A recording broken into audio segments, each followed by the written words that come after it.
Back ಸ್ನೇಹಿತರೆ. ನಾನಿವತ್ತು ನಿಮ್ಮ ಮುಂದೆ ತರ್ತಿರುವಂತಹದ್ದು 8ನೇ ತರಗತಿಯ ವಿಜ್ಞಾನ ಪಠ್ಯಪುಸ್ತಕದ ಕೆಲವೊಂದು ಪಾಠಗಳ ಪ್ರಶ್ನೋತ್ತರಗಳನ್ನು ನಿಮ್ಮ ಮುಂದೆ ಇಡ್ತಾ ಇದ್ದೀನಿ. ಇವತ್ತಿನ ವಿಡಿಯೋದಲ್ಲಿ ಅಧ್ಯಾಯ 5 8ನೇ ತರಗತಿಯ ಜೀವದ ಮೂಲ ಘಟಕ ಏನಿದೆ ಅದರ ಬಗ್ಗೆ ನೋಡ್ಕೊಂಡು ಹೋಗೋಣ. ಇನ್ನು ಅದಕ್ಕಿಂತ ಮುಂಚಿತವಾಗಿ ನೀವಿನ್ನೂ ಕೂಡ ನಮ್ಮ ಚಾನಲನ್ನು ಸಬ್ಸ್ಕ್ರೈಬ್ ಆಗಿಲ್ಲ ಅಂದರೆ ಈ ಕೂಡಲೇ ಸಬ್ಸ್ಕ್ರೈಬ್ ಆಗಿ ಅಂತ ಹೇಳ್ತಾ ಶುರು ಮಾಡೋಣ. ಪ್ರಶ್ನೆ 1. ಜೀವಕೋಶವನ್ನು ಮೊದಲ ಬಾರಿಗೆ ಕಂಡು ಹಿಡಿದವರು ಯಾರು ಅಂದರೆ ರಾಬರ್ಟ್ ಹುಕ್. ರಾಬರ್ಟ್ ಹುಕ್ ಜೀವಕೋಶವನ್ನು ಯಾವ ವರ್ಷದಲ್ಲಿ ಆವಿಷ್ಕರಿಸಿದ್ರು ಅಂದರೆ 1665ರಲ್ಲಿ. ಸೆಲ್ ಎಂಬುದು ಯಾವ ಭಾಷೆಯ ಪದವಾಗಿದೆ ಅಂದರೆ ಲ್ಯಾಟಿನ್ ಭಾಷೆಯ ಪದವಾಗಿದೆ. ಸೆಲ್ ಪದದ ಅರ್ಥವೇನು ಅಂದರೆ ಸಣ್ಣ ಕೋಣೆ ಎಂದರ್ಥ. ಸ್ವತಂತ್ರವಾಗಿ ಜೀವಿಸುತ್ತಿರುವ ಕೋಶಗಳನ್ನು ಮೊದಲು ಕಂಡು ಹಿಡಿದ ವಿಜ್ಞಾನಿ ಲೆವೆನ್ ಹಾಕ್. ಯಾರು? ಲೆವೆನ್ ಹಾಕ್. ಜೀವಕೋಶದ ನ್ಯೂಕ್ಲಿಯಸ್ ಅನ್ನು ಆವಿಷ್ಕರಿಸಿದವರು ಯಾರು ಅಂದರೆ ರಾಬರ್ಟ್ ಬ್ರೌನ್. ಫ್ಲೋಟೋಪ್ಲಾಸ್ಮಾ ಜೀವದ್ರವ್ಯ, ಈ ಪದವನ್ನು ಪರಿಚಯಿಸಿದವರು ಪರ್ಕಿಂಜೆ. ಯಾರು? ಪರ್ಕಿಂಜೆ. ಎಷ್ಟರಲ್ಲಿ? 1839ರಲ್ಲಿ. ಕೋಶ ಸಿದ್ಧಾಂತವನ್ನು ಪ್ರತಿಪಾದಿಸಿದರು ಸ್ಲೀಡನ್ ಶ್ವಾನ್. ಯಾರು? ಸ್ಲೀಡನ್ ಶ್ವಾನ್ ಇಬ್ಬರು. ಕೋಶ ಸಿದ್ಧಾಂತವನ್ನು ಮತ್ತಷ್ಟು ವಿಸ್ತರಿಸಿದವರು ವರ್ಚೋಮ್ 855ರಲ್ಲಿ. ಎಲೆಕ್ಟ್ರಾನಿಕ್ ಸೂಕ್ಷ್ಮದರ್ಶಕವು ಯಾವ ವರ್ಷ ಆವಿಷ್ಕಾರಗೊಂಡಿತು ಅಂದರೆ 1940ರಲ್ಲಿ. ಏಕಕೋಶೀಯ ಜೀವಿಗಳಿಗೆ 2 ಉದಾಹರಣೆ ಅಮೀಬಾ ಮತ್ತು ಪ್ಯಾರಾಮೆಸಿಯಂ. ಜೀವಕೋಶದ ಅತ್ಯಂತ ಹೊರಗಿನ ಹೊದಿಕೆಯನ್ನು ಏನಂತ ಕರೀತಾರೆ ಅಂದರೆ ಕೋಶಪೊರೆ ಅಥವಾ ಪ್ಲಾಸ್ಮಾ ಪೊರೆ ಅಂತ ಕರೀತಾರೆ. ಕೋಶಪೊರೆಯನ್ನು ಯಾವುದರಿಂದ ಮಾಡಲ್ಪಟ್ಟಿದೆ ಅಂದರೆ ಲಿಪಿಡ್ ಮತ್ತು ಪ್ರೋಟೀನ್ಗಳಿಂದ. ಯಾವುದರಿಂದ? ಲಿಪಿಡ್ ಮತ್ತು ಪ್ರೋಟೀನ್ಗಳಿಂದ. ವಸ್ತುಗಳು ಅಧಿಕ ಸಾರತೆಯ ಪ್ರದೇಶದಿಂದ ಕಡಿಮೆ ಸಾರತೆಗೆ ಚಲಿಸುವ ಪ್ರಕ್ರಿಯೆ ಯಾವುದು ಅಂದರೆ ವಿಸ್ತರಣೆ. ನೀರಿನ ಅಣುಗಳು ಅರೆವ್ಯಾಪ್ಯ ಪೊರೆಯ ಮೂಲಕ ಚಲಿಸುವ ಪ್ರಕ್ರಿಯೆಗೆ ಏನಂತಾರೆ ಅಂದರೆ ಅಭಿಸರಣೆ. ಏನಂತಾರೆ? ಅಭಿಸರಣೆ. ಜೀವಕೋಶವು ನೀರನ್ನು ಬಿಡದು ಉಬ್ಬುವಂತೆ ಮಾಡುವ ದ್ರವಣ ಯಾವುದು ಅಂದರೆ ಅತಿ ಕಡಿಮೆ ಸಾರತೆ ಪ್ರಮಾಣ ದ್ರವಣ, ಹೈಪೋಟೋನಿಕ್ ಸೊಲ್ಯೂಷನ್. ಜೀವಕೋಶವು ನೀರನ್ನು ಕಳೆದುಕೊಳ್ಳುವ ಸಂಕುಚಿಸುವ ದ್ರಾವಣ ಯಾವುದು ಅಂದರೆ ಅಧಿಕ ಸಾರತೆ. ಜೀವಕೋಶದ ಗಾತ್ರದಲ್ಲಿ ಬದಲಾವಣೆ ತರದ ದ್ರಾವಣವನ್ನು ಏನಂತಾರೆ ಅಂದರೆ ಸಮಸಾರತೆ ದ್ರಾವಣ. ಅಮೀಬವು ತನ್ನ ಆಹಾರವನ್ನು ಪಡೆಯುವ ಪ್ರಕ್ರಿಯೆಯನ್ನು ಏನಂತಾರೆ ಅಂದರೆ ಎಂಡೋಸೈಟೋಸಿಸ್. ಅಮೀಬವು ತನ್ನ ಆಹಾರವನ್ನು ಪಡೆಯುವ ಪ್ರಕ್ರಿಯೆಗೆ ಏನಂತಾರೆ ಅಂದರೆ ಎಂಡೋಸೈಟೋಸಿಸ್. ಸಸ್ಯ ಜೀವಕೋಶಗಳಲ್ಲಿ ಕೋಶಪೊರೆಯ ಹೊರಗಿರುವ ಗಡುಸಾದ ಪದರ ಯಾವುದು ಅಂದರೆ ಕೋಶಭಿತ್ತಿ. ಸಸ್ಯಗಳ ಕೋಶಭಿತ್ತಿಯು ಪ್ರಮುಖವಾಗಿ ಯಾವುದರಿಂದ ಮಾಡಲ್ಪಟ್ಟಿರುತ್ತೆ ಅಂದರೆ ಸೆಲ್ಯುಲೋಸ್. ಸಸ್ಯ ಕೋಶವು ಅಭಿಸರಣೆಯಿಂದ ನೀರನ್ನು ಕಳೆದುಕೊಂಡು ಕೋಶಭಿತ್ತಿಯಿಂದ ಸರಿಯುವ ವಿದ್ಯಮಾನವೇ ಜೀವದ್ರವ್ಯ ಅಥವಾ ಅಕುಂಚನ. ಅನುವಂಶೀಯ ಗುಣಗಳನ್ನು ವರ್ಗಾಯಿಸುವ ಜೀವಕೋಶದ ವಸ್ತು ಯಾವುದು ಅಂದರೆ DNA. ಕ್ರೋಮೋಸೋಮ್ಗಳು ಯಾವುದರ ಸಂಯೋಜನೆಯಿಂದ ಉಂಟಾಗುತ್ತೆ ಅಂದರೆ DNA ಅಥವಾ ಪ್ರೋಟೀನಿಂದ. DNA ಅಣುವಿನ ಕ್ರಿಯಾಶೀಲ ಭಾಗಗಳನ್ನು ಏನೆಂದು ಕರೀತಾರೆ ಅಂದರೆ ಜೀನ್ಗಳು.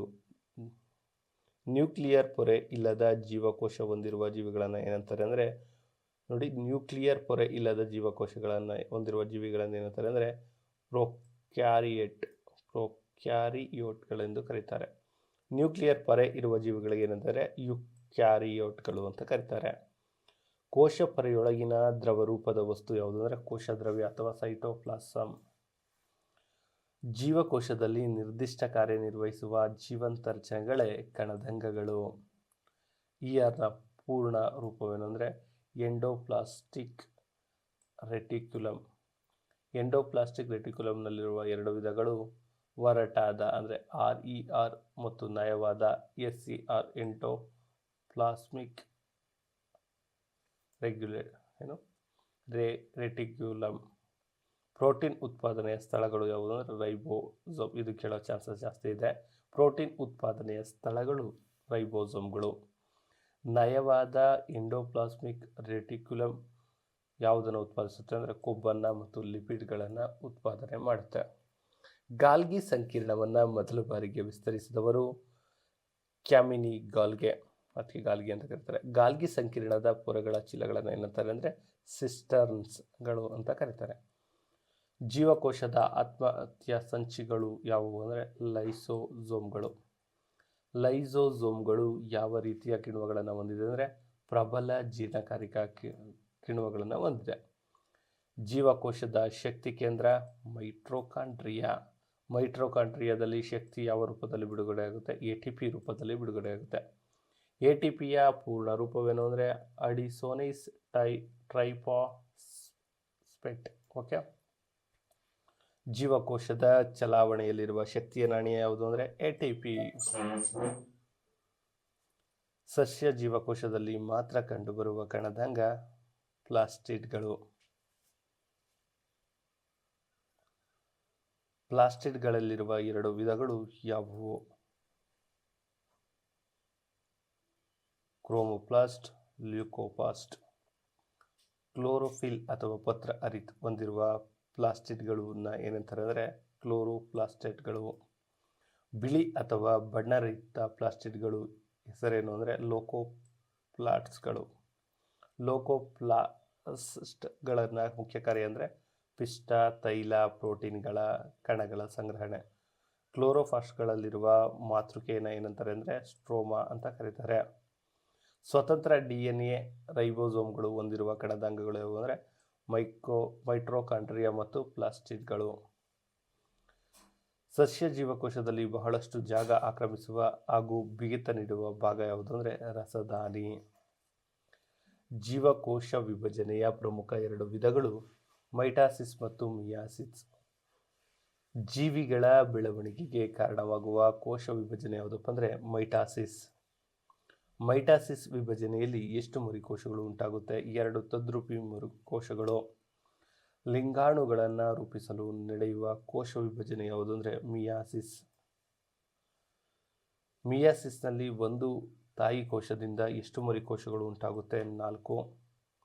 ಇನ್ನು ಮಿಯಾಸಿಸ್ನಲ್ಲಿ ಮರಿಕೋಶಗಳ ವರ್ಣತಂತು ಸಂಖ್ಯೆ ಅರ್ಧದಷ್ಟಾಗುತ್ತದೆ.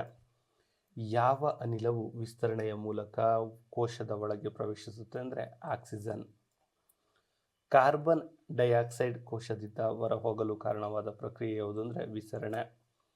ಕಾರ್ಕ್ ಎನ್ನುವುದು ಮರದ ಭಾಗವಾಗಿದೆ ಅಂದರೆ ತೊಗಟೆ. ಅಯೋಡಿನ್ ದ್ರಾವಣವನ್ನು ಜೀವಕೋಶದ ಯಾವ ಭಾಗವನ್ನು ಸ್ಪಷ್ಟವಾಗಿ ನೋಡಲು ಬಳಸುತ್ತಾರೆ ಅಂದರೆ ನ್ಯೂಕ್ಲಿಯಸ್. ಯಾವ ವಿಜ್ಞಾನಿಯು ನರಮಂಡಲದ ಬಣ್ಣ ಹಾಕುವ ಬ್ಲ್ಯಾಕ್ ರಿಯಾಕ್ಷನ್ ತಂತ್ರವನ್ನು ಕಂಡುಹಿಡಿದ ಅಂದರೆ ಕ್ಯಾಮಿಲೋ ಗಾಲ್ಗಿ ಸಂಕೀರ್ಣಗಳನ್ನು ಕಂಡುಹಿಡಿದವರು. ನ್ಯೂಕ್ಲಿಯಸ್ ರಂಧ್ರಗಳನ್ನು ಏನಂತ ಕರೀತಾರೆ ಅಂದರೆ ನ್ಯೂಕ್ಲಿಯರ್ ರಂಧ್ರಗಳು ಅಂತಲೇ ಕರೀತಾರೆ. ನ್ಯೂಕ್ಲಿಯಸ್ ಒಳಗಿರುವ ದಾರದಂತಹ ರಚನೆಗಳೇ ಕ್ರೋಮ್ಯಾಟಿನ್ ವಸ್ತು. ಯುಕ್ಯಾರಿಯೇಟ್ ಕೋಶಗಳ ಗಾತ್ರ ಸಾಮಾನ್ಯವಾಗಿ ಎಷ್ಟಿರುತ್ತೆ ಅಂದರೆ 5ರಿಂದ 10 nm ಮೈಕ್ರೋಮೀಟರ್ಗಳು. ಪ್ರೊಕ್ಯಾರಿಯೋಟ್ಗಳ ಕೋಶಗಳ ಗಾತ್ರ ಬಂದು 1ರಿಂದ 10 nm. ಪ್ರೊಕ್ಯಾರಿಯೋಟ್ಗಳು ಕೇವಲ ನ್ಯೂಕ್ಲಿಕ್ ಆಮ್ಲವಿರುವ ಅಸ್ಪಷ್ಟ ಪ್ರದೇಶವನ್ನು ಏನಂತಾರೆ ಅಂದರೆ ನ್ಯೂಕ್ಲಿಯಾಯ್ಡ್. ಇನ್ನು ಸ್ನೇಹಿತರೆ, ಉಳಿದ ಪ್ರಶ್ನೆಗಳನ್ನು ಮತ್ತೊಂದು ವಿಡಿಯೋದಲ್ಲಿ ನಿಮ್ಮ ಮುಂದೆ ಇಡುವಂಥ ಕೆಲಸವನ್ನು ಮಾಡ್ತೀನಿ. ಈ ವಿಡಿಯೋ ಏನಾದರೂ ಇಷ್ಟ ಆಯಿತು ಅಂದರೆ ತಪ್ಪದೆ ಒಂದು ಲೈಕ್ ಮಾಡಿ, ನಿಮ್ಮ ಸ್ನೇಹಿತರಿಗೆ ಶೇರ್ ಮಾಡಿ.